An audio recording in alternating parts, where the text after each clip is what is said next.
여러분, 좀 너무하지 않아요? 아브라함은 많은 것을 포기하고 갈대아우로 고향 땅을 떠났습니다. 하란에서 아버지가 돌아가셨습니다. 또 시신을 땅에 묻고 하나님께서 또 떠나라고 해서 새로운 곳으로 갔는데 가나안의 세겜에 도착하니 너무 좋습니다. 이야, 이거 기쁨의 땅, 희망의 땅이구나 하고 그런데 하나님께서 그것을 또 떠나라고 하는 것이, 우상들이 너무 많구나, 너에게 좋지 않아.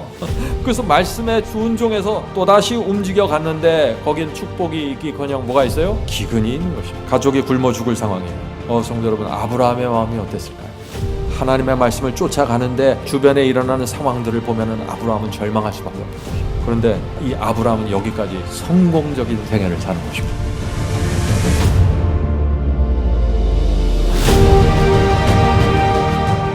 성도 여러분, 하나님께서 지금 아브라함에 하고 계신 것이 뭐예요? 이게 왜 자꾸 옮겨 다니라고 하고, 왜 자꾸 실망시키고, 왜 자꾸 어려운 상황이 생기죠? 하나님께서 지금 얻고자 하는 게 뭐예요? 아브라함을 통해서 훈련입니다. 어떤 훈련이에요? 하나님께서 말씀하시면은 의심하지 않고 묻지 않고 믿음으로 전진해 나가라는 훈련입니다. 사탄이 있기 때문에 네가 반드시 이 훈련을 받아야만 사탄의 공격 속에서 살아남을 수가 있어. 이 세상에는 나만 있는 것이 아니야. 사탄도 있어. 지금부터 내가 주는 이 훈련을 따라와야 네가 사탄에게 무너지지 않을 거야. 오늘 말씀을 꼭 들어보시기 바랍니다. 노아처럼 산 위에 배를 지으라고 하시든지, 홍해를 건너라고 말씀하시든지, 이해되지 않고 황당한 말씀을 하셔도 하나님을 신뢰하는 믿음, 그 믿음을 배우는 훈련을 시키고 계시는 것입니다.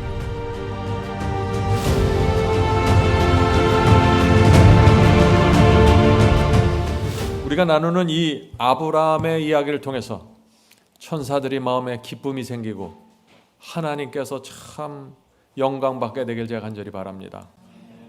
오늘 많은 분들이 아브라함을 오해합니다. 아브라함에 대해서 이런 생각을 갖고 있습니다. 여러분, 아브라함을 보세요. 믿음의 조상 아브라함도 아내를 누이라고 속였습니다. 아들을 주겠다고 하나님의 약속하셨는데 그 약속을 불신하고 하갈을 취해서 이스마엘을 낳았습니다. 인간은 다 그렇게 약한 것입니다. 그래서 우리는 주님을 믿는 믿음으로만 구원받는 것입니다. 아브라함의 이야기를 우리가 이렇게 해석하면 될까요? 아브라함도 아내를 누이라고 속였으니 나도 그래야지.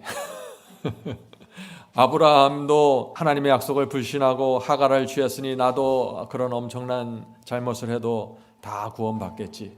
믿음의 조상도 그랬는데 내가 이렇게 사는 건 너무나 당연한 거야. 이런 논리로 가면 안 되는 것입니다. 그것은 창세기의 그 아브라함의 이야기를 전혀 오해한 것입니다. 그것은 하나님의 마음을 전혀 모르는 것이에요. 그래서 오늘 우리가 아브라함의 이야기를 살펴보는 것입니다. 아브라함 이야기는 하나님께서 한 사람을 부르셔서 그 사람의 인생을 통해서 믿음이 무엇인지 가르쳐 주셔서 결국 모리아산에 세워주시는 것입니다. 그것은 하나님의 능력과 하나님의 승리입니다. 부족하고 넘어지고 쓰러질지라도 하나님의 말씀을 붙잡고 전진하면은 하나님께서 반드시 모리아산의 믿음으로 인도하신다는 것이 아브라함의 이야기입니다. 그래서 우리가 아브라함의 이야기를 통해서 용기를 갖게 되는 것입니다. 야곱도 마찬가지입니다. 아브라함만 그런 것이 아니에요. 야곱의 이야기도 마찬가지입니다. 야곱은 장자권을 받기 위해서 거짓말했습니다. 아브라함처럼 치사한 사람이었어요. 그러나 에서의 복수를 피해서 야밤에 도망갔죠. 그러나 하나님께서 그 야곱을 불쌍히 보시고 야곱의 긴 방랑의 삶을 통해서 그를 믿음의 사람으로 세워주십니다. 야복강 앞에서 이스라엘이라는 이기는 자라는 새로운 이름을 주시는 것입니다. 하나님의 승리입니다. 성도 여러분, 이 구약 성경에 나오는 믿음의 노독들의 이야기는 사람의 승리가 아니라 하나님의 승리 이야기입니다. 요셉도 하나님의 승리이고 다윗도 하나님의 승리입니다. 솔로몬 이야기도 하나님의 승리입니다. 이렇게 수많은 사람들 속에서 하나님께서 승리하시는 역사가 이루어지는데 동시에 사단이 또 이기는 이야기도 있다는 것입니다. 그렇죠? 사울 왕은 사탄에게 끌려갔습니다. 가론 유다도 사탄에게 끌려갔습니다. 수많은 사람들이 사탄에게 무너져 버렸습니다. 그래서 하나님과 사탄의 전쟁이 치열하게 벌어지고 있는데 어떤 사람은 하나님에 의해서 승리의 길을 가고 어떤 사람은 무너져 버린다는 것입니다. 그것이 성경 이야기입니다. 성도 여러분, 저와 여러분의 생애는 어떻습니까? 저와 여러분의 생애에서 지금 어느 분이 누가 승리하고 계십니까? 이것이 이것이 중요하죠. 예. 오늘 우리가 하나님께서 이 아브라함을 인도하시는 최종 목적지가 어디인가를 살펴볼 것입니다. 중간 목적지가 아닙니다. 최종 목적지입니다. 그래서 우리도 그 하나님께서 인도하시는 최종 목적지를 바라보면서 신앙을 하고 전진해야 된다는 것입니다. 자, 하나님께서 갈대아 우르를 떠나라고 아브라함에게 명령하셨죠. 그때 아브라함이 떠났습니까? 예, 떠났습니다. 많은 것을 포기했습니다. 안락함을 포기했고 편안함을 포기했고 익숙한 것들을 포기하면서 재산까지 희생했습니다. 놀라운 믿음의 결정이었습니다. 그래서 하나님께서 아브라함을 갈대아 우르에서 빼내서 하란으로 인도하십니다. 오늘 우리가 아브라함이 간 발자취를 살펴볼 것입니다. 거기서 이 하란에서 아브라함의 아버지가 갑자기 돌아가십니다. 자, 생각해 보세요. 하나님께서 부르셔서 믿음으로 고향을 떠났습니다. 그런데 하란에 도착한 지 얼마 안 돼서 아버지가 돌아가신 것입니다. 그 마음이 어떨까요? 아버지의 시신을 땅에 묻으면서 어떤 마음을 가졌을까요? 정말 내가 고향을 떠난 것이 맞아? 하나님께서 정말 부르신 것이 맞아? 이렇게 고민했을까요? 아닙니다. 아브라함은 흔들리지 않았습니다. 왜냐하면 하나님의 뜻을 확인했기 때문이죠. 그는 여전히 하나님을 신뢰했습니다. 성도 여러분, 하나님께서는 이 아브라함을 한 장소에 그대로 두지 않았어요. 계속해서 옮겨가십니다. 왜 옮겨가실까요? 새로운 경험을 주기 위해서입니다. 그래서 이 하란에서 가나안을 향해 이동시킵니다. 자, 창세기 12장 5절에 그 말씀이 나옵니다. 창세기 12장 5절. 아브라함이 그 아내 사레와 조카 롯과 하란에서 모은 모든 소유, 모든 재물과 얻은 사람들을 이끌고 가나안 땅으로 가려고 떠나서, 자, 하란에서 아버지를 잃었습니다. 그런데 많은 재산을 또 얻게 됐습니다. 성도 여러분, 주님께서 인도하시는 길에는요, 잃는 것도 있고 얻는 것도 있습니다. 항상 얻기만 하는 것이 아니에요. 그러므로 여기서 우리가 배워야 될 교훈이 뭐예요? 상황을 보면 안 된다는 것입니다. 내가 여기서 어떤 이익을 얻었는가, 내가 여기서 얼마나 잃어버렸는가, 그걸 보는 것이 아니에요. 내가 붙잡고 있는 것이 하나님의 말씀이 틀림없으면, 이것이 하나님의 뜻이 틀림없으면 믿음으로 전진하는 것입니다. 그것이 하나님께서 아브라함에게 가르쳐 주고자 했던 믿음입니다. 우리도 아브라함의 자손이죠. 그 믿음을 배워야 하는 것입니다. 자, 또 다시 아브라함이 움직입니다. 가나안 땅의 세겜에 도착합니다. 그것은, 이 세겜은 아름다웠고 아주 풍요로운 곳이었습니다. 그래서 이 아브라함이 어떤 생각을 했을까요? 하나님께서 나를 고향에서 빼내서 이 아름답고 좋은 곳을 주려고 나를 인도하셨구나라고 생각했겠죠. 비록 하란에서 아버지가 돌아가셨지만은 하나님께서 원하시는 곳은 바로 이곳이구나 하고 큰 기쁨을 가고 바라봤을 것입니다. 그런데 문제가 또 생깁니다. 어떤 문제일까요? 이 세겜이라는 곳은요, 우상 숭배자들이 지배하고 있었던 곳입니다. 그 곳곳에 우상들이 세워져 있었어요. 자, 질문을 드립니다. 하나님께서 아브라함에게 어떤 지시를 주실까요? 이 세겜에서 어떤 지시를 줄까요? 세겜에 살라고 하실까요? 세겜을 떠나라고 하실까요? 네, 떠나라고 하시는 것입니다. 아브라함이 이번에도 하나님의 명령에 순종할까요? 아브라함은 어떤 결정을 할까요? 장소가 바뀌면서 이 아브라함은 계속해서 결정을 해야 되는 것입니다. 성도 여러분, 입장을 좀 바꿔보세요. 여러분이 정말 비옥하고 아름다운 땅을 찾았습니다. 돈을 잘 벌 수 있는 곳입니다. 그런데 하나님의 뜻이 아니라는 사실이 밝혀졌어요. 어떻게 해야 돼요? 떠나야 되는 것입니다. 그것이 아브라함과 같은 생애입니다. 아브라함은 하나님께서 떠나라고 하실 때 한 번도 왜요? 라고 묻지 않았습니다. 내가 왜 떠나야 됩니까? 묻지 않았습니다. 하나님의 뜻이 무엇인지 확인했으면 즉시 떠났습니다. 왜 그럴까요? 하나님을 신뢰하기 때문입니다. 하나님을 믿기 때문입니다. 이것이 믿음으로 사는 생애입니다. 믿음으로. 오늘 우리가 이 아브라함의 생애를 통해서 믿음으로 산다는 것이 무엇인지, 믿음으로 산다는 것은, 하나님을 믿는 신앙이라는 것은 묻지 않는 신앙이에요. 믿으니까 묻지 않는 것입니다. 자, 창세기 12장 7절부터 8절 보겠습니다. 여호와께서 아브라함에게 나타나 가라사대 내가 이 땅을, 이 세겜 땅을 네 자손에게 주리라 하신지라. 무슨 얘기예요? 네 자손에게 이 땅을 줄 거야. 너는 아니야. 너는 옮겨야 돼. 그 얘기를 하시는 거예요. 계속해서 읽어보죠. 그가 자기에게 나타나신 여호와를 위하여 그곳에 단을 쌓고 거기서 베델 동편산으로 옮겨 장막을 치니 선은 베델이요 동은 아이라. 그가 그곳에서 여호와를 위하여 단을 쌓고 여호와의 이름을 부르더라. 자, 이 아브라함은 장소를 옮길 때마다 독특한 특징이 나타납니다. 뭐예요? 여호와를 위해서 단을 쌓고 여호와의 이름을 부르는 것입니다. 평생 이 아브라함이 생애를 보면요, 평생 하나님의 뜻대로 옮겨 다닙니다. 그래서 새로운 곳에 가면 항상 단을 쌓고 주변 사람들에게 여호와의 이름을 선포하는 것입니다. 이것이 아브라함의 생애였습니다. 그래서 히브리서는 이것을 나그네라고 부르는 것입니다. 나그네. 이 아브라함의 생애를 잘 보셔야 됩니다. 히브리서 11장 13절입니다. 이 사람들은, 히브리서 11장은 믿음의 장이죠. 믿음의 조상들, 아브라함과 믿음의 조상들은 다 믿음을 따라 죽었으며 약속을 받지 못했을 때 그것들을 멀리서 보고 환영하며 또 땅에서는 외국인과 나그네로 증거하였으니. 이것이 아브라함의 삶이었습니다. 성도 여러분, 이 세상은 영원한 곳이 아닙니다. 스쳐 지나가는 곳입니다. 어떻게 해요? 스쳐 지나가는 곳입니다. 그래서 우리가 이 하늘 도성을 바라보면서 걸어가는 것입니다. 그것이 외국인이요 나그네의 생활입니다. 이 세상에 좋은 곳도 있고 안 좋은 곳도 있지만 스쳐 지나가는 것입니다. 마음의 상처를 크게 받지 마세요. 너무 많은 것을 기대하지 마세요. 우리는 가라고 하면 가고 떠나라고 하면 떠나면서 가는 곳마다 제단을 쌓고 여호와의 이름을 부르면서 살아가는 사람들입니다. 성도 여러분, 여러분들이 가라고 해서 갔기 때문에 여기 오신 것입니다. 말씀의 인도를 받으시는 것입니다. 아브라함의 생입니다, 그것이. 자, 이 세겜과 베델을 이제 아브라함이 또 떠납니다. 정말 좋은 땅인데 하나님께서 가라고 하시니 또 놔두고 가는 것입니다. 하나님께서 이 아브라함을 또 어디로 인도하실까요? 창세기 12장 9절부터 10절입니다. 점점 남방으로 옮겨갔더라. 자, 하나님께서 이 아브라함을 남쪽으로 옮겨가십니다. 점점 남방으로 옮겨갔더라. 그 땅에 기근이 있으므로 아브라함이 애굽에 우거하려 하여 그리로 내려갔으니. 자, 남쪽으로 갔는데 거기 기근이 있어서 더 남쪽으로 애굽으로 가게 됐다는 것이죠. 이는 그 땅에 기근이 심하였습니다. 성도 여러분, 참 이건 좀 너무하지 않아요? 많은 것을 포기하고 갈대아우로 고향 땅을 떠났습니다. 하란에서 아버지가 돌아가셨습니다.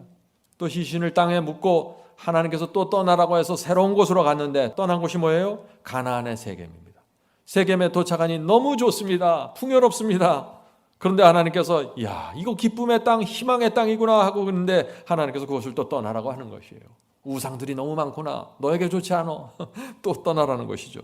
그래서 말씀의 순종에서 또다시 움직여 갔는데 거긴 축복이 있기커녕 뭐가 있어요? 기근이 있는 것입니다. 가족이 굶어 죽을 상황이에요. 그 자리에서 못 있습니다. 성도 여러분, 아브라함의 마음이 어땠을까요? 아브라함의 마음. 하나님의 말씀을 쫓아가는데 그 상황에 주변에 일어나는 상황들을 보면은 아브라함은 절망할 수밖에 없는 것이에요. 그런데 이 아브라함은 여기까지 성공적인 생애를 사는 것입니다. 성도 여러분, 하나님께서 지금 아브라함에 하고 계신 것이 뭐예요? 이게 왜 자꾸 옮겨 다니라고 하고 왜 자꾸 실망시키고 왜 자꾸 어려운 상황이 생기죠? 하나님께서 지금 얻고자 하는 게 뭐예요? 아브라함을 통해서 훈련입니다. 어떤 훈련이에요? 하나님께서 말씀하시면은 의심하지 않고 묻지 않고 믿음으로 전진해 나가라는 훈련입니다. 상황이 안 좋더라도 여전히 따라가라는 훈련입니다. 사탄이 있기 때문에 네가 반드시 이 훈련을 받아야만 사탄의 공격 속에서 살아남을 수가 있어. 이 세상에는 나만 있는 것이 아니야. 사탄도 있어. 지금부터 내가 주는 이 훈련을 따라와야 네가 사탄에게 무너지지 않을 거야. 노아처럼 산 위에 배를 지으라고 하시든지 홍해를 건너라고 말씀하시든지 이해되지 않고 황당한 말씀을 하셔도 하나님을 신뢰하는 믿음, 그 믿음을 배우는 훈련을 시키고 계시는 것입니다.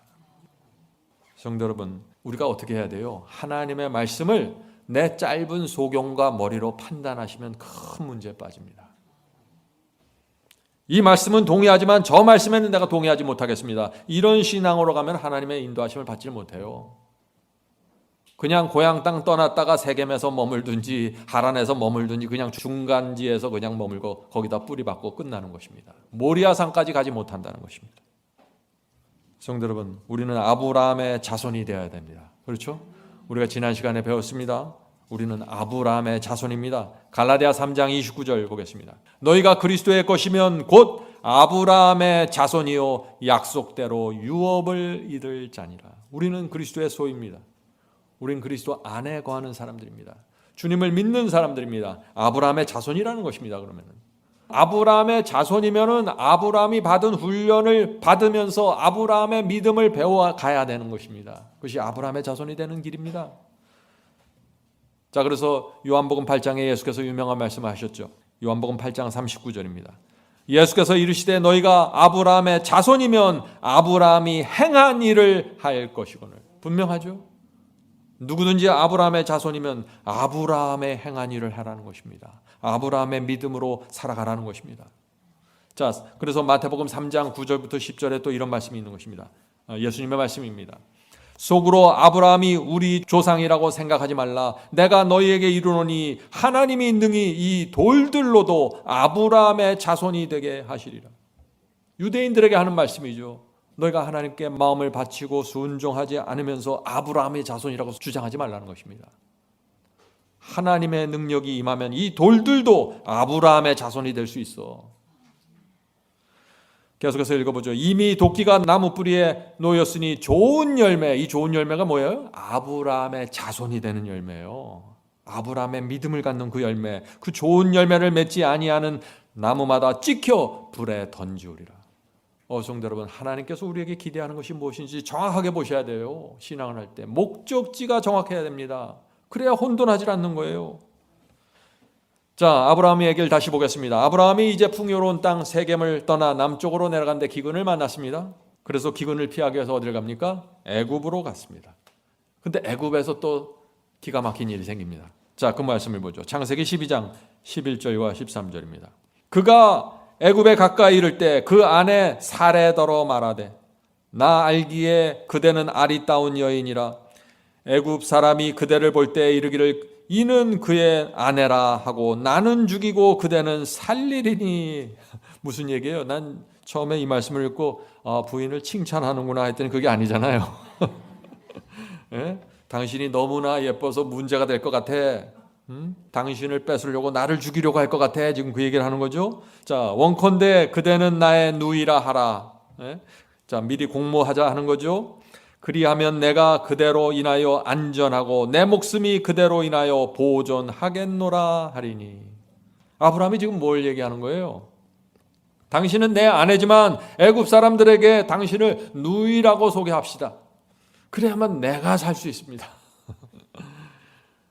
그래서 이 아브라함이 자기가 살기 위해서 이 아내를 애굽 왕에게 넘겨주는 이 장면이 나옵니다. 이 정도면은 어때요? 바닥에 떨어진 거죠. 참 이상하지 않아요? 아브라함의 생애를 잘 보면 이상합니다. 지금까지 전혀 흔들리지 않고 왔습니다. 정말 믿음의 조상다운 모습을 보여주셨어요. 그런데 갈대아 우르를 떠날 때, 하란을 떠날 때, 세겜을 떠날 때, 기근의 땅을 떠날 때 아브라함은 흔들리지 않았습니다. 그리고 그때마다 제단을 쌓고 여호와의 이름을 크게 불렀어요. 그런데 애굽에 가면서 무너졌다는 것입니다. 왜 이런 문제가 생겼을까요?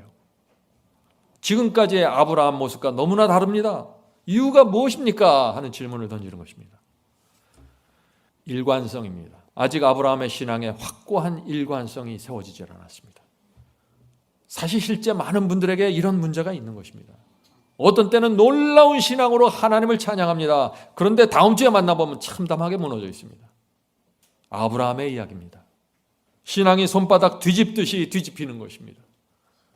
왜 그럴까요? 아직 신앙이 한결같이 유지되는 훈련이 부족했다는 것입니다. 훈련이 필요한 것입니다. 그래서 하나님께서 이 아브라함을 붙잡고 계속해서 가는 것입니다. 성도 여러분, 아직 어떤 상황에서도 하나님을 믿고 의지하는 믿음이 자리 잡지 못했습니다. 애굽인들이 모여와서 위협하니까 금방 무너져 버린 것입니다. 아브라함도 그래서 이 애굽에서 무너지고 참 어려운 일이 된 것입니다. 자, 질문을 드리죠. 질문입니다. 아내를 누이라고 속인 이 아브라함의 마음이 어땠을까요? 결국 나중에 문제가 해결됐어요. 애굽 왕이 아내를 돌려줬습니다. 근데 아브라함이 이 문제 어떻게 해결했을까요? 사후처리 말이죠. 여기 우리 교회 남자 성도님들이 여러분 계신데 만약 여러분이 아브라함과 같은 잘못을 했으면 어떻게 하시겠어요? 어떻게 이 문제를 처리하시겠습니까? 예? 지금 아내를 넘겨줬는데 자기 살려고 어떻게 처리하시겠어요? 요즘 같으면 쫓겨나죠. 예? 요즘 같으면 쫓겨나는 상황인데 아브라함이 정말 얼마나 창피했겠어요. 끔찍합니다. 평생 아내에게 머리 숙이고 살아야죠. 아브라함의 종들이 아브라함 주인 아브라함을 어떤 눈으로 바라봤을까요? 수근수근했을 것입니다. 성도 여러분, 이것을 이해해야 됩니다. 알곡도 넘어지고 가라지도 쓰러집니다. 알곡과 가라지 모두 넘어지고 쓰러집니다. 그런데 알곡과 가라지가 그렇다면 차이가 무엇이냐 하는 것입니다. 가라지는 쓰러졌을 때 교훈을 배우질 못합니다. 자신의 부족함이 뭔지 모르는 거예요. 회개하지 않습니다. 그래서 성장하지 않습니다. 가라지는 쓰러져요. 계속 쓰러지는데 성장하지 못해요. 그러나 알곡은 다르다는 것입니다. 알곡은 넘어졌을 때 회개합니다. 자신의 부족함을 뼛속 깊이 느끼면서 묵상합니다. 내가 왜 무너졌지? 여기서 내가 무엇이 내 문제인가? 고민하는 것입니다. 아브라함이 어떻게 했을까요? 아브라함이 회개하고 아내에게 사죄하지 않았겠어요? 종들에게 자신의 부족함을 인정하고 용서를 빌었을 것입니다. 성도 여러분, 그래서 아브라함이 성장했던 것입니다. 아브라함의 인생에 전혀 죄가 없고 전혀 부족함이 없어서 모리아산에 쓴 것이 아니라 남들 앞에 내놓을 수 없는 참담함이 있었고 유치함이 있었는데 아브라함은 회개했고 그 속에서 깊은 교훈을 받으면서 성장했던 것입니다. 아브라함의 신앙입니다. 사탄은요, 아브라함이 무너질 때마다 무서운 공격을 합니다. 아내를 누이라고 속였을 때 사탄이 아브라함의 귀에다 대고 뭐라고 말했을까요? 야, 너 이게 말이 되니? 너 같은 사람이 하나님을 믿는다고 어떻게 말할 수 있냐? 너 이런 식으로 하려면 왜 갈대아우를 떠났어? 아브라함의 가장 아픈 곳을 사탄이 속삭였을 것입니다. 그러나 아브라함은 포기하지 않았습니다. 왜요? 하나님을 알았습니다.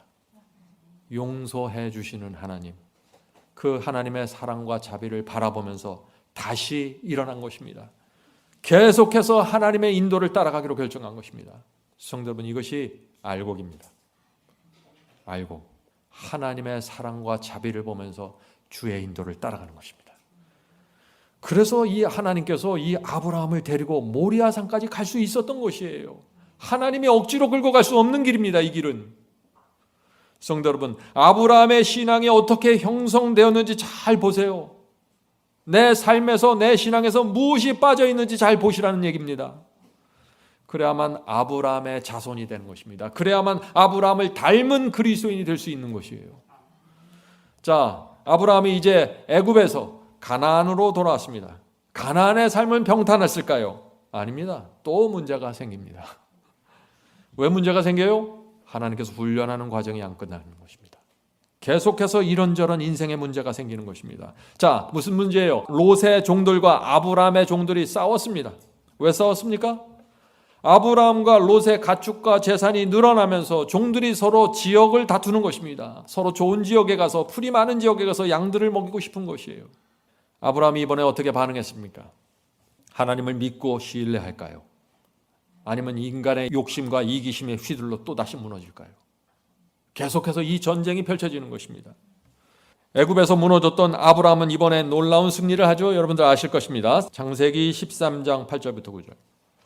자, 아브라함이 하는 말을 들어보세요. 아브라함이 롯에게 이르되 우리는 한 고륙이라, 우리는 한 가족이다. 나나 너나 내 목자나 네 목자나 서로 다투게 말자. 내 앞에 온 땅이 있지 아니하냐. 나를 떠나라. 네가 좌하면 나는 우하고 네가 우하면 나는 좌하리라. 유명한 말씀이죠. 아브라함의 아름다운 신앙이 여기서 올라오는 것입니다.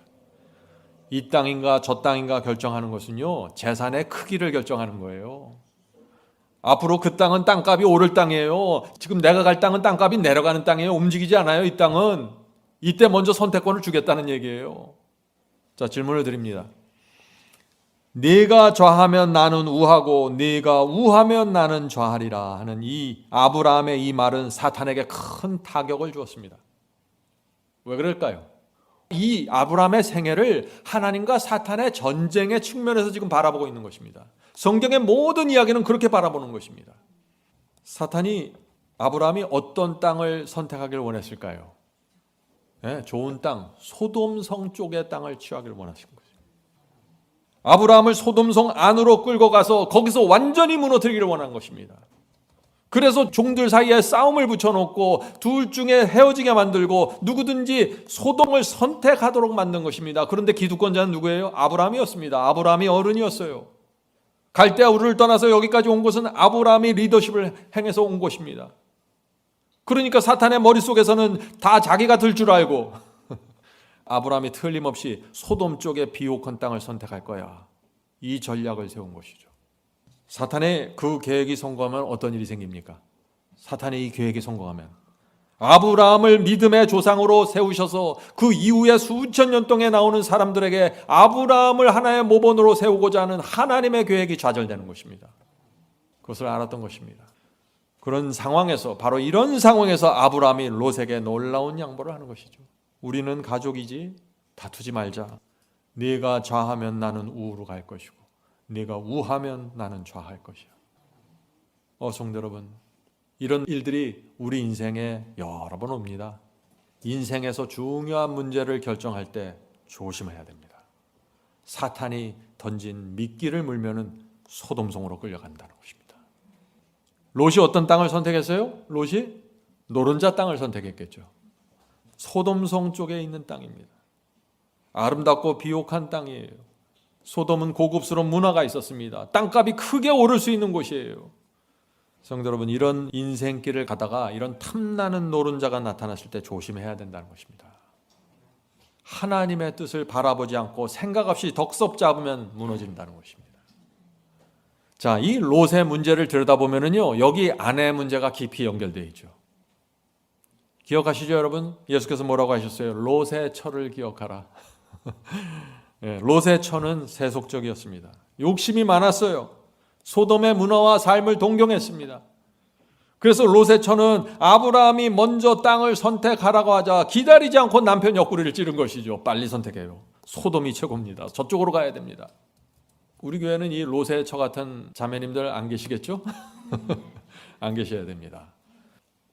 우리가 여기서 뭘 볼 수 있냐면요, 아내의 역할이 중요하다는 것입니다. 롯이 우물쭈물하고 우유부단하더라도 아내가 딱 옆구리 붙잡고 있었으면 정확하게 봤을 것이에요. 남편이 세상 깊이 들어가면 아내가 붙잡아줘야 됩니다. 아내가 기도와 말씀으로 살지 않으면요, 남편을 잡아줄 수가 없습니다. 아내가 경건하지 않으면 롯의 처처럼 되는 것입니다. 가족이 무너집니다. 저는 지금까지 살아오면서요, 아내의 신앙이 얼마나 중요하다는 사실을 여러 번 느낍니다. 그건 모든 사람의 거의 마찬가지예요. 아내 때문에 아내의 신앙이 무너지면서 가정이 무너지는 것입니다. 성도 여러분, 이 부부가 뭡니까? 부부는 서로 돕는 자가 되어야 되는 것입니다. 남편이 욕심 부릴 때 아내가 붙잡아주고, 아내가 욕심 부릴 때 남편이 붙잡아줘야 되는 것입니다. 그것이 부부입니다. 남편이 정신 차리지 못할 때 아내가 붙잡아줘, 아내가 정신 차리지 못할 때 남편이 붙잡아주는 것입니다. 하나님께서 그래서 부부를 주신 것입니다. 서로 붙잡아주라고 말이죠.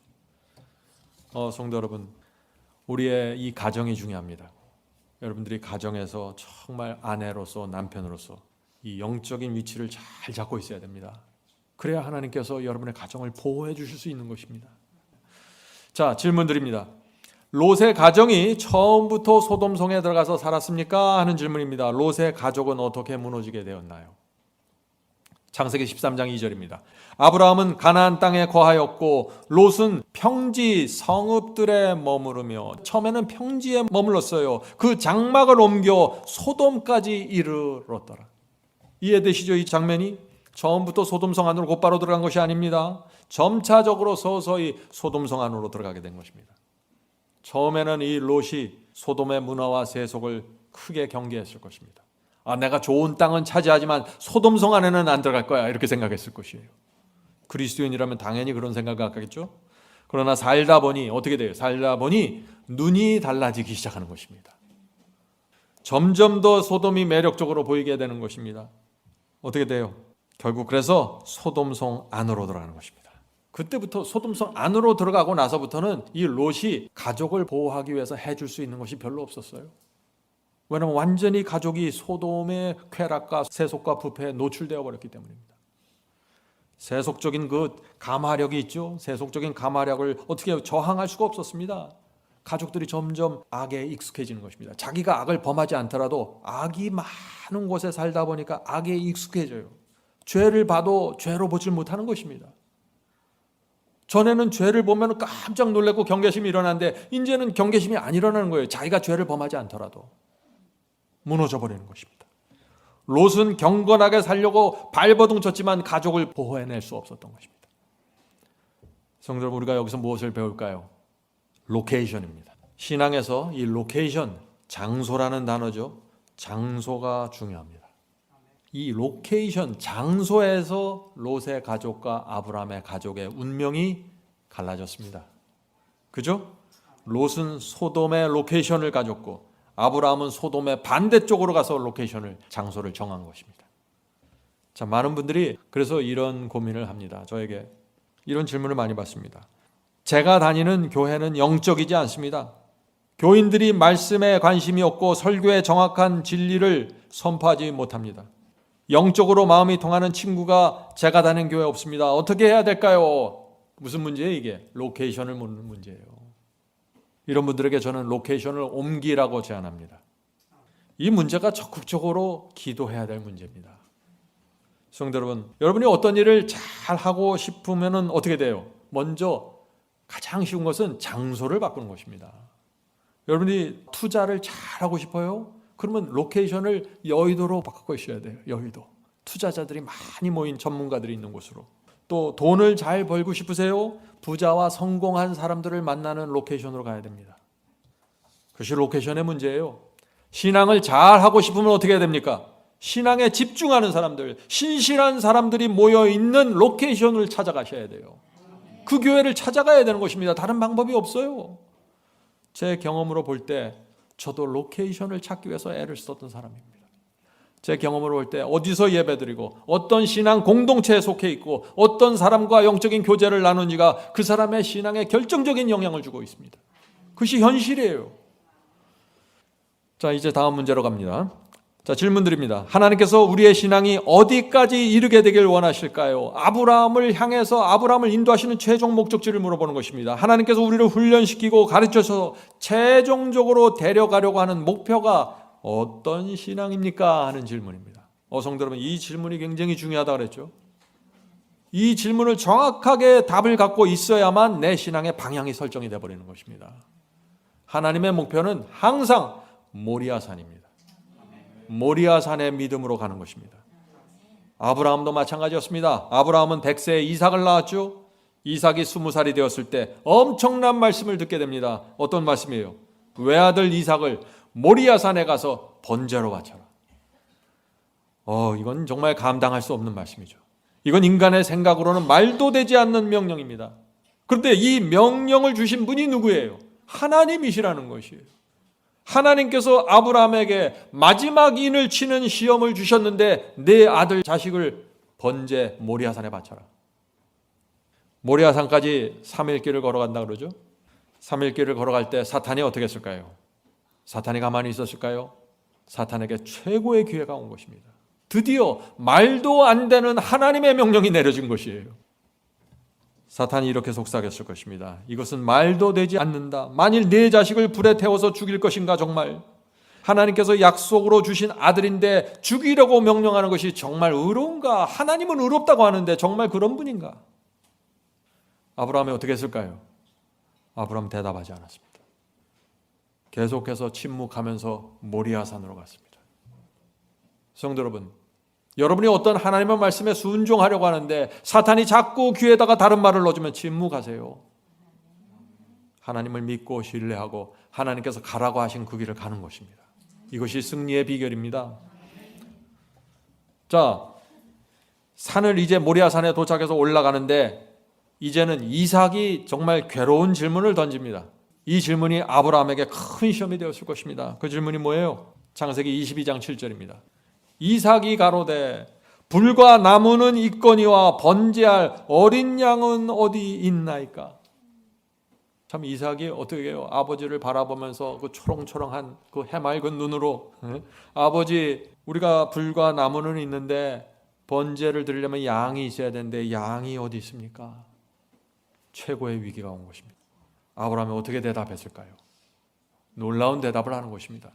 창세기 22장 8절. 성도 여러분, 이것을 잘 기억하셔야 돼요. 이렇게 어려운 시기가 왔을 때 내가 어떻게 대답하고 어떻게 반응해야 되는지. 자, 22장 8절입니다. 아브라함이 가로되 아들아 번제할 어린 양은 하나님이 자기를 위하여 친히 준비하시리라 하고. 성도 여러분, 이것이 아브라함이 그 믿음의 조상이 되었던 믿음입니다. 아브라함은 하나님의 성품을 믿었습니다. 하나님께서 하시는 말씀의 그 센텐스 자체는 이렇지만 이 말을 주신 하나님의 성품을 아는 것입니다. 아들아 나는 잘 모르겠어. 그런데 하나님께서 어떤 계획을 가지고 계실 거야. 내 눈에도 번제할 양은 없지만 하나님께서 알아서 준비하실 거야. 이것이 믿음입니다. 하나님은 진짜 믿으면 이런 대답을 하게 되는 거예요. 믿으니까 이런 말이 나오는 것입니다. 믿음은 억지가 아닙니다. 믿음은 내가 쥐어짜 짜는 것이 아니에요. 믿음은 맹목도 아닙니다. 믿음은 자연스럽게 나오는 것입니다. 믿기 때문에 나오는 것입니다. 신뢰하기 때문에. 성도 여러분, 하나님께서 원하시는 믿음이 뭔지 잘 보세요. 하나님의 말씀이라면 무조건 전적으로 신뢰하는 믿음. 그 믿음을 갖는 것이 우리 인생의 목적입니다. 우리가 왜 이 땅에 태어났습니까? 이 믿음을 갖기 위해서 태어난 거예요. 어떻게 우리가 하나님을 믿을 수 있어요? 하나님은 말씀하시면 지구를 만드시고 말씀하시면 지구 옆에 달을 붙여놓는 분이에요. 능력의 하나님입니다. 그런데 그 능력의 하나님이 당신 자신의 아들을 십자가에 매달고 우리를 구원하기로 결정하셨어요. 이런 상황에서 믿음이 생기지 않는다면 누구를 믿고 살겠어요, 이 세상에. 그래서 전적으로 믿는 것입니다. 전적으로. 그런데 이 믿음을 가지려면요, 하나님의 뜻을 분별하는 분별력을 가져야 됩니다. 믿음은 맹목적이 아니에요. 분별해야 됩니다. 진리를 분별하고 예언을 분별하고 말씀을 분별하면서 믿음을 발휘해야 되는 것이에요. 아무렇게나 믿는 것이 아닙니다. 자, 로마서 12장 2절 보겠습니다. 너희는 이 세대를 본받지 말고, 이 세대를 본받지 말라. 이 악한 세대를 본받지 말라. 이 세상에 얼마나 재미있어요. 쾌락이 있고 재미가 있고 엔터테인먼트가 있고 얼마나 좋아요. 따라가고 싶잖아요. 그런데 이 세대를 본받지 말라는 것입니다. 방법이 있습니다. 두 가지입니다. 첫째, 오직 마음을 새롭게 함으로 변화를 받아. 새 마음을 받으셔야 됩니다. 하나님께서 주시는 새 마음. 그 마음이 어떻게 생겨요? 하나님을 믿으니까 생기는 마음이에요. 하나님을 믿지 않으면 이 세대를 본받고 싶어요. 그런데 하나님의 말씀을 믿으니까, 신뢰하니까 나에게 새로운 마음이 생긴 것입니다. 이제는 이 세대가 싫어지는 것입니다. 두 번째, 하나님의 선하시고 기뻐하시고 온전하신 뜻이 무엇인지 분별하도록 하라. 성도 여러분, 분별해야 됩니다.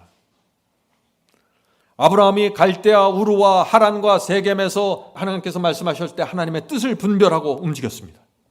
그래서 하나님께서 말씀하시고 명령하시면 그것이 하나님의 선하시고 기뻐하시고 완전하신 뜻으로 분별하면서 움직였던 것입니다. 그래서 믿음으로 순종할 수 있는 것이에요.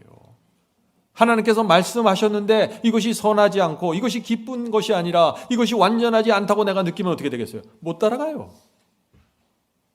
그런데 지금 바울은 얘기하는 것입니다. 하나님의 선하시고 하나님의 기뻐하시고 온전하신 뜻이 무엇인지 분별하라. 이것을 분별하면 믿음은 자연히 온다는 것입니다.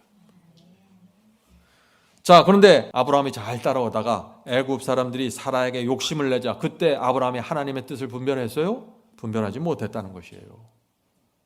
하나님의 선하시고 아름답고 완전하신 뜻을 분별하지 못하면서 무너져버린 것입니다. 사라가 아브라함에게 여보 더 늦기 전에 후처를 얻으세요. 나는 아들 못 낳습니다. 기억하시죠? 그렇게 유혹했을 때 하나님의 선하시고 기뻐하시고 완전하신 뜻을 아브라함이 발견했습니까? 분별하지 못했어요. 그래서 무너진 것입니다. 성도 여러분, 아브라함은 하나님의 뜻을 분별하지 못할 때마다, 하나님의 말씀을 정말 완전하시고 선하시고 정말 귀한 것으로 분별하지 못할 때마다 쓰러지고 넘어지고 인생의 쓴맛을 보게 된 것입니다. 중요한 진리입니다. 하나님의 뜻을 분별하셔야 돼요. 근데 그냥 분별하는 것이 아니라 그 하나님의 말씀이 정말 선한 것이고 하나님의 마음에 기쁨을 주는 것이고 온전한 것이라는 사실을 분별해야 된다는 것입니다. 아브라함이 이걸 배운 것입니다. 그래서 이제 가서 아들 이삭을 모리아산에서 번제로 드리라고 하나님께서 말씀하셨는데, 이 세상 모든 것을 이해하지 못했는데 아브라함은 그것을 어떻게 분별했다고요? 그것을 하나님의 선하시고 하나님 마음에 큰 기쁨이 되고 하나님 마음에 완전하신 것으로 분별하고 받아들였다는 것입니다. 그래서 침묵하고 가는 것이에요. 성도 여러분, 하나님의 말씀과 계명을 이런 마음으로 받아들인다면 순종하지 못할 게 뭐가 있겠어요? 이것은 하나님의 성품과 그분의 자비하심과 그분의 능력을 우리가 이해할 때 자연스럽게 열매로 맺어지는 것입니다. 자, 질문 드립니다. 하나님의 모든 말씀을 하나님의 선하시고 기뻐하시고 완전하신 뜻으로 분별하고 순종하는 이 믿음이 왜 중요할까요? 여러분도 이제 아시겠죠? 왜 중요한지. 이렇게 하나님의 말씀을 신뢰하면 어떤 상황에서도 하나님의 말씀과 계명을 신뢰하고 순종하게 되는 것입니다. 이를 악물고 순종하는 것이 아니에요. 너무나 자연스럽게, 너무나 당연하게 가는 것입니다. 이런 상태로 들어가 버리면 사탄이 어떻게 돼요? 꼼짝 못해요. 사탄이 그 사람을 건드릴 수가 없어요. 더 이상 흔들어댈 수 없는 상태로 들어가 버리는 것입니다. 이것이 인침받는 상태입니다. 여러분, 오늘 말씀 중요합니다. 인침이 어떻게 이루어지는지 보셔야 돼요. 무슨 이런 행위 저런 행위 뭔가 잔뜩 쌓아갖고 인침받는 거 아니에요. 믿음으로 받는 것이 믿음으로. 성도 여러분, 아브라함은 갈대아 우르를 떠나서 수십 년 동안 하나님을 따라갔는데 결국 이 흔들리지 않는 믿음을 배운 것입니다. 하나님께서 한번 말씀하시면 반드시 무조건 순종하는 것이 내 인생의 최고 행복이라는 사실, 그런 믿음을 갖게 된 것이에요. 그래서 외아들 이삭을 번제로 바치라는 명령을 받았을 때도 그것을 하나님의 선하시고 기뻐하시고 완전한 뜻으로 받아들이게 된 것입니다. 여기서 내가 잘못 생각하면 옛날 했던 그 실수 내가 반복하지, 정신 바짝 차린 것이죠. 성도 여러분, 하나님께서 아브라함의 인생을 통해서 모리아 산까지 인도하셨다는 사실을 여러분들 보십니까? 우리도 거기까지 가야 하는 것입니다. 그것이 우리를 향한 하나님의 목적지입니다. 거기가 종착역이에요. 어떤 사람은 그 종착역을 20살에 들어가서 남은 인생을 평강 속에서 살아갈 수 있고, 어떤 사람들은 인생의 마지막까지 가게 되는 것입니다. 어떤 사람은 끝날 때까지 배우질 못해요. 하나님께 대한 이 천적인 신뢰와 믿음을 말이죠. 자, 질문 드립니다. 아브라함과 이삭이 모리아산에 올랐을 때 두 사람 사이의 분위기가 어땠을까요? 어떤 분위기가 흘렀을까요? 궁금하죠? 지금 제사를 지내려고 번제를 지내려고 하는데 양이 없어요. 불도 있고 나무도 있는데 둘이서 서로 얼굴 쳐다보지 않았겠어요? Patriarch Prophet 152페이지에 정말 감동적인 말씀이 나옵니다. 지정된 장소에 이르렀을 때 아브라함과 이삭은 제단을 쌓고 그 위에 나무를 올려놓았다. 그 후에 아브라함은 떨리는 음성으로 하나님의 기별을 아들에게 알렸다.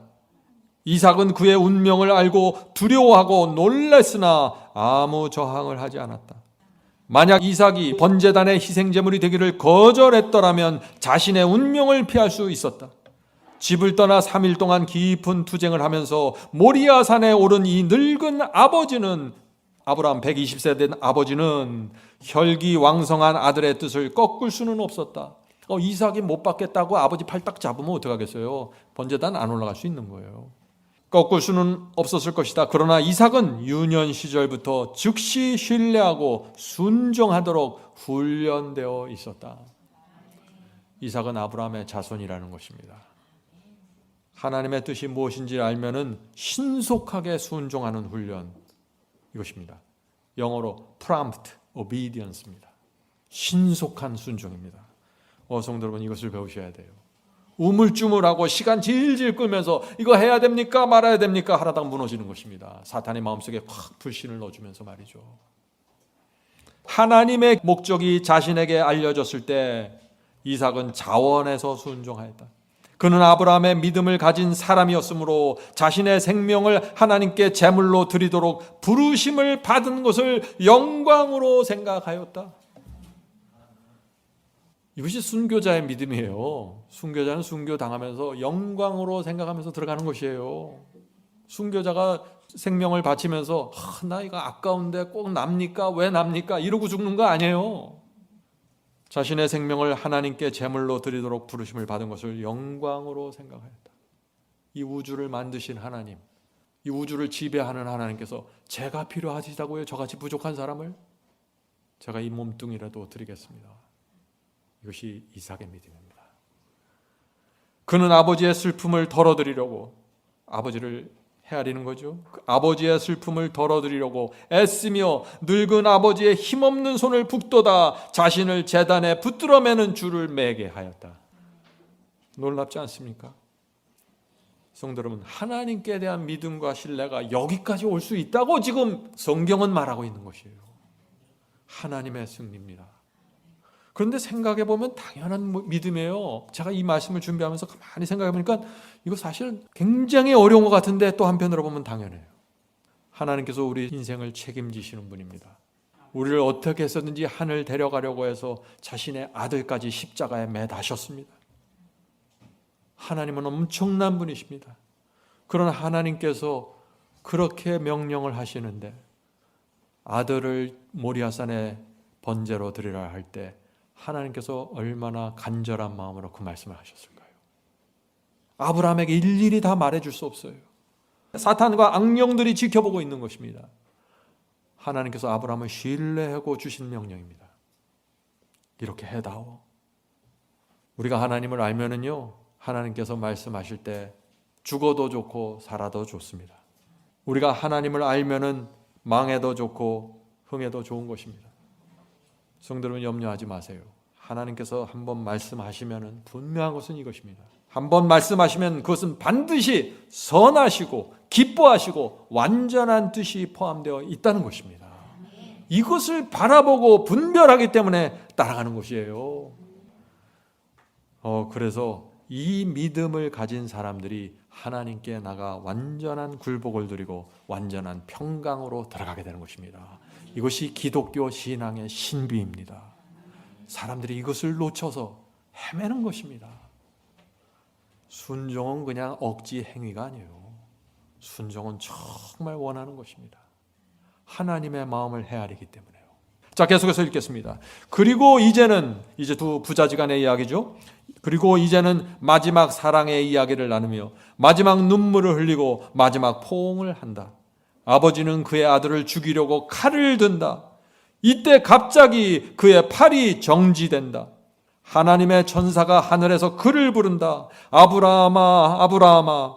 이제 아브라함이 말합니다. 내가 여기 있나이다 하고 재빨리 대답한다. 얼마나 빨리 대답했겠어요. 그렇지, 하나님께서 부르시는구나. 내가 올바로 믿었구나. 재빨리 대답한다. 또다시 음성이 들린다. 창세기 22장에 있는 말씀입니다. 그 아이에게 내 손을 대지 말라. 아무 일도 그에게 하지 말라.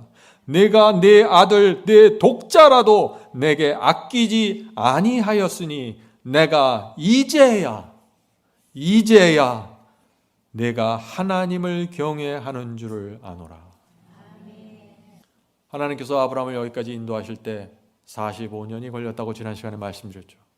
이제야 네가 인침을 받는구나. 얼마나 감동적인 장면입니까? 모리아 산에서 드디어 하나님의 목적이 이루어졌습니다. 하나님께서 얼마나 기뻐하셨을까요? 천사들이 얼마나 신이 났을까요? 그래서 야고보서에 이런 말씀이 있는 것입니다. 야고보서 2장 21절 23절입니다. 우리 조상 아브라함이 그 아들 이삭을 제단에 드릴 때 행함으로 의롭다 하심을 받는 것이 아니냐. 믿음이 있으니까 그런 엄청난 행함이 나온 것이 아니야. 지금 그 말씀을 하는 것이죠. 네가 보거니와 믿음이 그의 행함과 함께 일하고. 믿음은 믿음만 가는 게 아니에요. 행함이 나오는 거예요. 믿음과 행함은 분리시키지 말아요. 바벨론의 복음이 뭐예요? 믿음과 행함을 분리시키면 바벨론 복음이에요. 그게 하나님의 복음은 믿음과 행함이 하나예요. 아무도 분리시킬 수 없어요. 믿기 때문에 순종하는 것입니다. 믿기 때문에 그렇게 행하는 것이에요. 내가 그 대학이 인류라는 사실을 믿으면 그 대학을 위해서 열심히 밤을 새면서 공부하는 것입니다. 행함이 나오는 것이에요. 믿음은 행함과 같이 가는 것입니다. 무엇을 믿느냐로 결정되는 것입니다. 믿음이 그의 행함과 함께 일하고 행함으로 믿음이 온전케 되었느니라. 이에 성경에 이른바 그는 하나님의 벗이라 칭함을 받았나니. 성도 여러분, 이 사도 야고보가 뭐라고 말합니까? 아브라함이 외아들 이삭을 제단에 바쳤을 때 하나님의 친구라는 타이틀을 받았다는 것입니다. 성도 여러분 잘 보세요. 이 모리아산의 시험이 하나님의 친구가 되는 시험입니다. 하나님께서 친구로 삼겠다는 것이에요. 왜요? 너는 내 마음을 아는구나. 모리아산의 믿음을 가지면은요, 하나님의 마음을 시원하게 해주는 친구가 된다는 것입니다. 하나님의 친구가 뭔가요?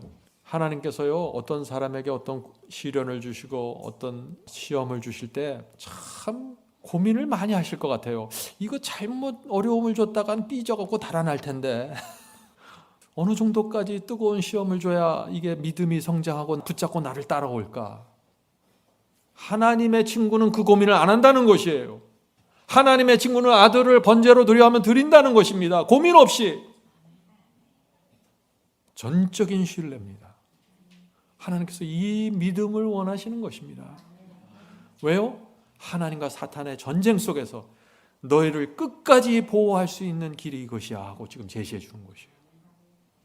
그래서 이 모리아산에서 큰 투쟁이 벌어진 것입니다. 내가 이제야 네가 하나님을 경외해야 하는 줄을 아노라 라고 말씀하셨을 때 하나님께서 아브라함에게 해주신 말씀일 뿐만 아니라 이 사탄을 향해서 온 우주 앞에서 선언하신 것입니다. 어떻게 선언해요? 이것입니다. 이것이 내가 원하는 신앙이야. 바로 이것이야. 누구든지 나를 믿고 따라오면 내가 여기까지 인도해서 아브라함의 후손으로 만들 것이야. 사탄의 어떤 공격에도 흔들리지 않는 백성을 만들어낼 거야. 그 증거가 모리아산의 아브라함이야. 이렇게 말합니다. 우리는 지구 역사의 마지막에 살고 있습니다. 마지막 환란을 바라보게 되는 것입니다. 다니엘과 요한계시록은 모두 지금이 마지막 때라고 말하고 있습니다. 7교회 예언에서도 마지막 교회고 7인에서도 마지막 인이고 7 나팔에서도 마지막 나팔이고 모든 예언이 마지막을 가리키고 있습니다. 이 마지막 환란이 시작이 되면은 모리아산의 투쟁이 일어나는 것입니다. 모리아산의 투쟁입니다. 사탄이 지구 역사 최고의 압박을 가할 것입니다. 온 세상이 하나님의 성도들의 신앙과 믿음을 이해하지 못할 것입니다. 저들은 왜 저렇게 믿는 거야? 이해하지 못할 것이에요. 온 세상이 사탄의 정신을 드러낼 것입니다. 성도들을 극렬하게 미워하고 증오하게 될 것이에요. 그 자세한 공부는 바이블 칼리지에서 하세요. 자세하게 되어 있습니다. 그때 그런 이 세상이 그렇게 돌아갈 때 모리아산의 아브라함을 기억하시라는 것이에요. 모리아산의 아브라함. 아브라함이 아들까지 바치면서 끝까지 견디고 충성하는 시험을 받았던 것처럼 마지막 때, 마지막 환란 때 우리도 끝까지 충성하는 시험을 받게 될 것입니다. 사탄은 우리 가족들을 붙잡고 흔들어낼 수도 있어요. 아브라함의 시험이 나타나는 것입니다. 모리아산의 시험이. 성도 여러분, 그때 우리가 무엇을 기억해야 돼요? 아브라함을 기억하면서 하나님의 선하시고 기뻐하시고 온전하신 뜻이 무엇인지 분별해야 되는 것입니다. 예언을 이해하는 사람들은 분별하게 될 것입니다. 짐승이 누구이고 짐승의 표가 무엇인지 분별해야 돼요. 그때는. 지금은 몰라도 티가 안 나죠. 그때 모르면 금방 티나요. 무너져 버려요. 하나님의 인이 무엇이고 짐승의 표를 어떻게 거절해야 하는지 분별해야 되는 것입니다. 분별하는 사람들은 승리할 것입니다. 이 문제는 제가 바이블 칼리지에서 자세히 다뤘습니다. 여러분들 꼭 공부하셔야 됩니다. 예수께서 재림하십니다. 여러분의 운명이 달려있는 성경 공부가 이것입니다. 자, 질문 드립니다. 자, 그렇다면 하나님께서 왜 모리아산에 성전을 세웠습니까? 솔로몬의 성전이 모리아산에 세워졌죠? 그 이유가 무엇이냐 하는 얘기입니다. 아브라함이 이삭을 번제로 드린 그 자리에 하나님께서 솔로몬에게 명하셔서 예루살렘 성전을 지으라고 명하셨잖아요. 그렇죠? 왜 거기에 세워졌느냐 하는 질문입니다. 성전에 예배드리러 오는 자들이 아브라함의 믿음을 기억하면서 나오라고 거기에 지으신 것입니다. 외아들까지 바친 아브라함의 믿음을 갖고 나와서 예배드리자. 나의 친구가 되는 그 믿음을 갖고 나와 예배드리자. 여러분은 오늘 어떤 마음으로 예배드리러 나오셨습니까? 내가 가장 아끼고 사랑하는 것을 하나님께 번제로 바치고자 하는 그 믿음, 그 믿음과 헌신을 갖고 예배당에 오셔야 되는 것입니다. 그래야 하나님의 친구가 돼서 아름다운 예배가 이루어질 것입니다. 그것이 예루살렘 성전이 모리아산에 세워진 이유입니다. 성도 여러분, 이 성전은 모리아산입니다. 여러분은 지금 모리아산에 오신 것입니다. 아브라함의 믿음을 기억하면서 말이죠. 그럴 때마다 우리가 매 예배 때마다 깊은 감동과 깊은 은혜를 갖고 감사를 갖고 나오게 되는 것이에요. 성도 여러분, 하나님께서 이 마지막 환란이 오기 전에 어떤 사람들을 준비시킨다고 했죠? 요한계시록 7장과 14장의 예언에 누굴 준비시킵니까? 마지막 환란이 오기 전에 14만 4천을 준비시킨다고 했습니다. 어떤 사람들이 14만 4천이에요? 오늘 답이 나왔죠? 아브라함의 자손들입니다. 아브라함의 믿음을 닮은 사람들이에요. 하나님의 말씀이라면 흔들리지 않는 사람들입니다. 모리아산까지 올라가는 사람들입니다. 그래서 여러분이 매주일 예배드리러 올 때 모리아산으로 간다는 마음으로 오시면은 여러분은 마지막 환란을 위한 준비가 끝나는 것입니다. 자, 마지막 때 하나님께서 이 14만 4천을 아브라함의 자손들을 온 우주 앞에 들어 올리면서 이렇게 선포하시는 것입니다. 들어보세요. 여기에 아브라함의 후손들이 있다. 그들은 아브라함처럼 연약했지만 내가 말씀과 성령으로 변화시켰다. 그들의 믿음은 아브라함을 닮았다. 그들은 내 말을 존중히 여겼고 내 이름과 명예를 위해서 모든 것을 바쳤다. 짐승의 표가 온 세상에 강요되고 그 표를 거절하는 사람은 몇이든지 죽이라는 압박이 가해졌지만 아브라함의 후손들은 승리했다. 그들을 통해서 사탄의 거짓이 드러났다. 사탄은 지난 수천 년 동안 인간은 하나님의 말씀과 계명을 순종할 수 없습니다, 충성할 수 없다고 주장했지만 아브라함의 후손들을 통해서 사탄의 말이 거짓이라는 사실이 드러났다. 이제 사탄은 죄에 대한 모든 책임을 지고 지옥불로 들어가라. 이것이 하나님의 마지막 선언입니다. 성도 여러분, 지구 역사에서 마지막 세대가 나타납니다. 이들은 승리하게 될 것입니다. 아브라함의 믿음을 갖고 말이죠. 하나님께서 승리하시고 사탄은 패배합니다. 이것이 예언이에요. 여러분 누구 편에 서겠습니까? 나는 패배한 자의 편에 서고 싶지 않습니다. 하나님께서 승리하실 때 나도 승리하길 원합니다. 성도 여러분, 지금 하나님께서 아브라함을 자손을 모으시고 계십니다. 아브라함을 닮은 사람들로 준비되어야 합니다. 성령께서 우리를 아브라함의 자손으로 인쳐주시기를 제가 간절히 바랍니다. 하늘에 계신 저희들의 아버지, 아브라함의 생애를 통해서 믿음이 무엇인지 보여주시고 하나님께서 한 인간을 훈련시키시는 방법을 보여주시니 감사합니다. 주여, 저희가 오랫동안 잘 몰랐습니다. 말씀이 펼쳐지면서 이제 저희가 깨닫게 됩니다. 주여, 저희가 주께서 인도하시는 그 길을 가기 원하오니 도와주시옵소서. 저희가 하나님을 믿는다고 말했지만 하나님의 마음을 몰랐습니다. 이제 전적으로 주님을 신뢰합니다. 주님을 믿습니다.